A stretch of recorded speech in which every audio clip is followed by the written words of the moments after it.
जितनी सच्चाई इस देश में लोकतांत्रिक व्यवस्था के जिंदा रहने की है, उतनी ही सच्चाई इस देश में जातिगत व्यवस्था के जिंदा रहने की भी है।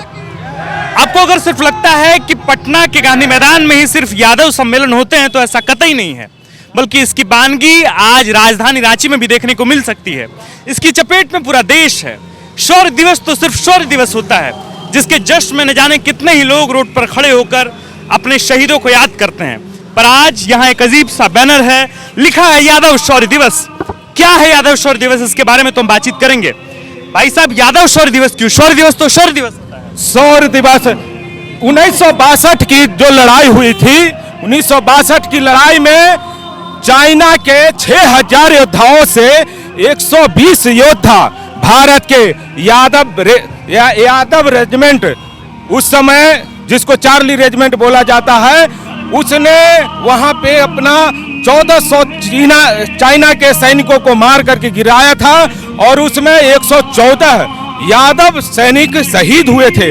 तो इतनी बड़ी कुर्बानी को हम सभी आज के दिन में, ये 18 नवंबर 1962 में ही हुई थी और आज 18 नवंबर है, हम सभी आज इस दिवस को मना रहे हैं। उनको सच्ची श्रद्धांजलि देने के लिए हम लोग एक तिरंगा यात्रा शौर्य दिवस, तो यादव लोग शहादत हुए थे, तो यादव का शौर्य को भी भुलाना हम लोग के लिए, और चूंकि हम लोग यादव महासभा के पदाधिकारी हैं, तो इस बैनर से हम लोग आज उन शहादत को याद कर रहे हैं। बड़ा सवाल तो ये है कि जब सैनिक सरहद पर निकलते हैं, बंदूक अपने कंधे पर लेकर, जिम्मेदारी अपने कंधे पर लेकर, तब उनका चयन इस बात को लेकर नहीं होता कि आप यादव हैं या बाबू साहब हैं या आदिवासी हैं या जनजातीय हैं या मूलवासी हैं।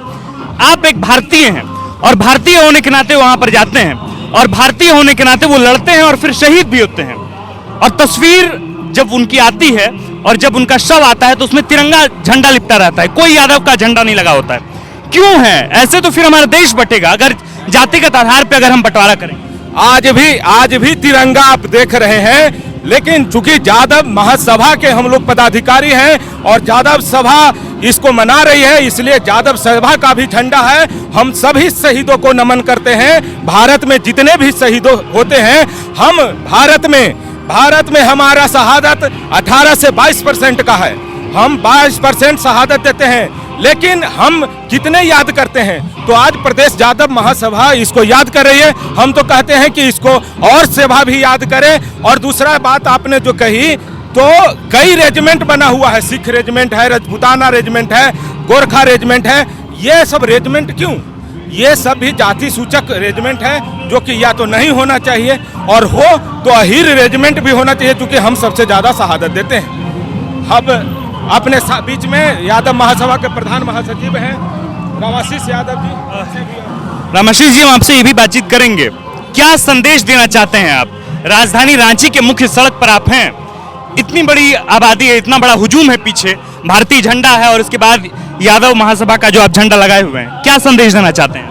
माँ भारती के लिए हम सभी लोग अपना जान न्यौछावर करने को तैयार हैं। और जब भी देश आज़ाद हुई, उसके बाद कोई भी लड़ाई को देखेंगे तो बहुत बड़ी भागीदारी यादवों की होती आई है। मेरा कहना है कि या तो आप सभी को तिरंगे के नीचे रखें, अगर आप किसी रेजिमेंट जाति के नाम से डालते हैं तो यादव उसके लिए हकदार हैं और यादव को इसका हक चाहिए। इसलिए बहुत पुरानी मांग है कि हमें यही रेजिमेंट चाहिए। इसको लेकर आपकी कोई नई रणनीति है राजनीति को लेकर के? क्योंकि निश्चित तौर पे जब कोई रैलियां होती है, जब कोई झंडे उठते हैं, जब कोई बैनर लगता है, तो जाहिर सी बात है कि आगामी विधानसभा के चुनाव में या कुछ राष्ट्रीय स्तर के चुनाव में आपकी दखलंदाजी बढ़ने लगती है। क्या वाकई कुछ ऐसी है? क्या शहीदों के नाम पे जिस तरीके से आपने झंडा उठाया, जिस तरीके से यादव शौर्य दिवस मना रहे हैं, क्या इससे कोई आपकी राजनीतिक फलक तक पहुंचने की कोई कोशिश है क्या? एक्चुअल में हम लोग 5वें 7वें पीढ़ी हैं। जब से देश आज़ाद हुई है, तब से यही रेजिमेंट की मांग होते आई है। इसकी राजनीति से कोई लेना देना नहीं है। इसका बस यही है कि अगर सरहद पर हम अपनी जान न्यौछावर करते हैं, तो एक बार अपने कंधे पे यही रेजिमेंट देखना चाहते हैं। आप देख सकते हैं कि नौजवानों की टोली है और सभी टोलियां इसलिए है कि हम देश के लिए तो मर मिटेंगे, लेकिन काश मेरे भी कंधे पर, जैसे सिख रेजिमेंट होता है, राजपूताना रेजिमेंट है, गोरखा रेजिमेंट है, वैसे यही रेजिमेंट भी हो। यही रेजिमेंट बनाने की आप बात कर रहे हैं। अच्छा, तो ये होता है कि आप दिल्ली में इसके लिए आंदोलन कर रहे होते तो शायद वहां पे जो सरकार है, केंद्र सरकार है, उसको लेकर के वो तुरंत जागरूक होती, आपकी बातचीत सुनती। आप राजधानी रांची में हैं और बात दिल्ली तक पहुंचानी है, कितना प्रखर माध्यम हो सकता है, वहां तक बात पहुंचेगी आपको लगता है? और क्या बात पहुंचेगी तो बात बनेगी अहीर रेजिमेंट बनाने? आप देख सकते हैं कि कोरोना काल में थोड़ा शांत पड़े थे, लेकिन 24 जिला में अहीर रेजिमेंट के मांग के लिए आंदोलन हुआ था और पोस्ट कार्ड अभियान भी चल रहा है। ये पूरे देश में चल रहा है और राजधानी दिल्ली में भी होता है और गांव में भी होता है। ये मांगे काफी जेन्युइन है और ये बहुत सालों पुरानी मांगे है।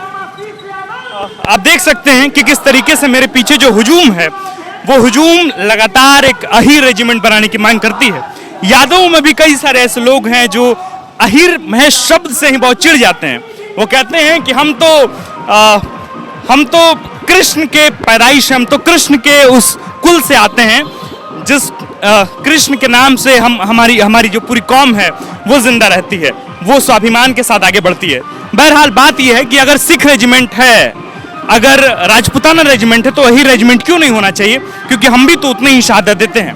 बहरहाल अब देखना यह दिलचस्प होगा कि आखिर इनकी जो बातचीत है, इनकी जो मांगे हैं, वो केंद्र सरकार या गृह मंत्रालय कितना सुनवाई करता है और इस पे कितना काम हो सकता है। आप देख रहे थे द फॉलो अप, मैं हूं आपके साथ आकाश और कैमरे के पीछे हैं Rishabh Gautam.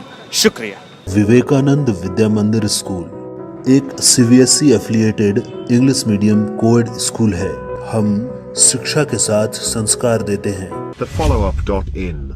Like, share, and